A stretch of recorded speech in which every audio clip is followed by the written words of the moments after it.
We've got tips and recipes for healthy living. So for fun and inspiration, come and join us in the raw food world. Here's another thing I've been working on, just for anybody out there who's into science fiction. I finally finished last night the last of the Dune books, Frank Herbert's Dune books. This has been an extraordinary read for those of you who are readers out there, and I always like to appeal to readers. What an incredible journey through these 6 books by Frank Herbert. The languaging, the mastery of grammar was truly sensational, let alone the story, let alone the ideas behind it all, let alone the spirituality of it all. Outrageous information, highly recommended by David Avocado Wolfe. Awesome. Beautiful. Hey, I've been dying to tell you, we both have a question, and it has to do with in regards to sleeping. And we actually created it, we're in the process of creating an outdoor bedroom. And the ground, the floor is made out of like rammed earth, so you'll be grounded if you decide to sleep on the floor. Additionally, the walls are just screens, and then the roof is glass. So it's going to be literally like sleeping out, and the mosquitoes can't get in at all, and neither can the rain. This is something we've been really excited about. Now, Angela, you have a question for him about sleeping and how to sleep and with pillows and stuff like that. Yeah, I was watching the videos from the last longevity conference, and you were speaking at one point about how most people sleep in a really kind of back to front way. Like people sleep with pillows under their heads, and actually it's more beneficial to sleep with a pillow under your hips. So since we watched that video, we've both been sleeping differently. And okay, I've been sleeping with a big pillow under my hips and a smaller pillow under my head. He's been sleeping with no pillow anywhere. And yeah, I was just curious, do you really sleep like that? Do you really sleep with something under your hips? And maybe you can explain to people why. If I'm on the road for a long period of time and I need to get away with like 2 hours of sleep, I will basically prop myself up on a couch. So I'm on the flat part of the couch, the part you'd normally sit on. I'd lay down on that. I'd put a pillow under my hips and then throw my legs up and over the back of the couch. You know, so I'd be kind of angled on the couch a little bit, but I will sleep like that. Now, if I'm sleeping in my bed here, for example, this is, by the way, Amazonian foam core rubber that's grounded, which is the best thing ever. Wow. That my friend Howard Wills sent that over here. Oh, and this Amazonian foam core rubber, basically, it's really nice because it contours to you, but it's not too soft. So it's a little bit like sleeping on the ground, but just soft enough where there's some give. This I'll sleep on with no pillow, so I sleep just on my arm or on my back or on my stomach. That's really the key part of that message, by the way, is getting off of pillows. Once you get off pillows, then you get off of all neck pain. You can't have a kinked neck when you wake up in the morning if you just let yourself naturally sleep on your shoulder like we're supposed to. And it is an addiction. I do have to say that. When you get off the pillow, it's like an addiction. You'd be like, I need a pillow. I gotta have the pillow. You don't need to have the pillow. If you sleep on your shoulder, then your spine and your back and your shoulder bones will naturally ameliorate. They'll naturally normalize, and you'll be in a perfect position. Yeah, actually, You cannot have a kink in your neck. I haven't had a kink in my neck in over 15 years. It's really important to know that. I did have very serious back problems and neck problems. I don't anymore. Nothing, zero, totally wiped out of my life. Yeah, my neck pain, I've had neck pains too every once in a while here and there, and since I've been doing that, it's been completely gone. And when he first stopped using a pillow, he was going through pillow withdrawal. Definitely. It was crazy, dude. Like, we're thrown in a crib, and our only friend, we're supposed to be with our mothers, and all we have is a pillow, you know what I mean? And then, like, I've been growing up with that pillow for decades on end here. He would be kind of sneaking over onto my pillow.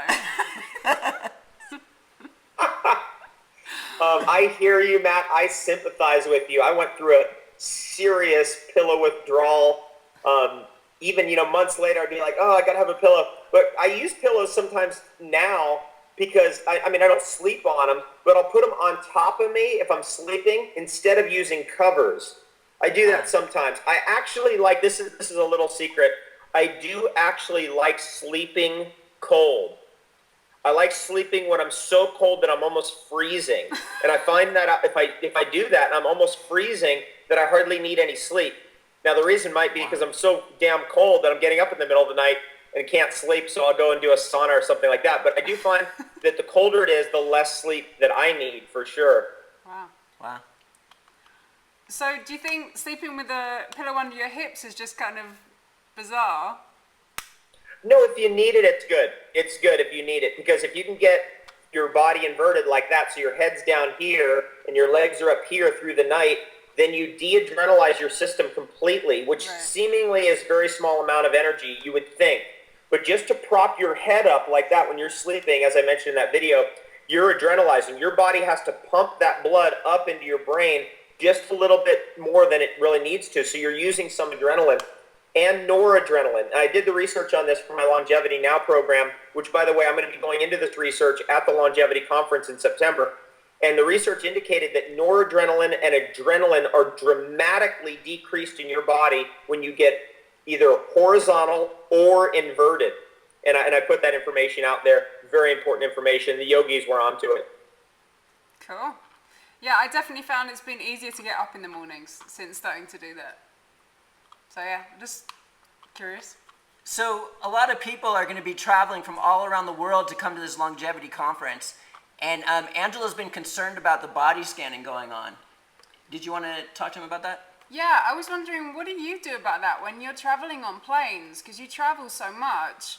How do you deal with the radiation and the full body scanners that are in so many airports these days? We haven't been through one yet, so we're kind of concerned about it. I haven't been through one yet either. I mean, apparently the one that's here is going to be the first one when I leave Hawaii that I actually go through. What I would really strongly recommend, and I actually feel this is very important for all air travel, is that you get grounded immediately once you get off an airplane, always, because you're like a radiation machine, and until you discharge that into the earth, it's like a pinball machine. That radiation just bounces across you and in you, and it's really dangerous. That's one, and I very strongly recommend taking Patrick Flanagan's Mega Hydrate in dosages that you build up to of about 9 before you get on a flight. Don't start there. That's way too powerful to start with. Start with 2, and then work your way up to 3, then 4, then 5, and eventually you can get to the point of doing 9 in the space of an hour before you fly. And that's the kind of radiation protection that you need. It's really, I mean, this whole thing, we've got to do a whole campaign against this Terra scanner, whatever it's being called, tetrahertz scanner, or whatever the name is that they've come up with. Oh, the millimeter thing. Is that what it's called? The millimeter scanner? Yes, something like that. There's 2 of them, scatter back and millimeter something. I don't know what they are. If I was a woman, I would be running around saying they can see me nude through that scanner and do a whole lawsuit that way. I mean, that might be what's needed. Who knows? I hope somebody takes it on. Cool. Awesome. Cool. Thank you, David, for coming on and sharing your wisdom. Right on. Thanks for having me on the show. I really miss you guys, and it's been way too long, so I'm very psyched that we'll see each other there in Orange County, California at the end of September 24th through 26th, 2010. Absolutely. This is the go-to event of the year, and we're going to just be hanging out the whole entire time, just hanging out, going I'm to dinner excited. during the day. It's going to be a lot of fun. And who do we got there? Angela Stokes-Monick. And who over here? David Avocado Wolfe. And Matt Monarch, and we'll see you again tomorrow at the Raw Food World TV show. Thanks for joining us. We'll see you again at the Raw Food World.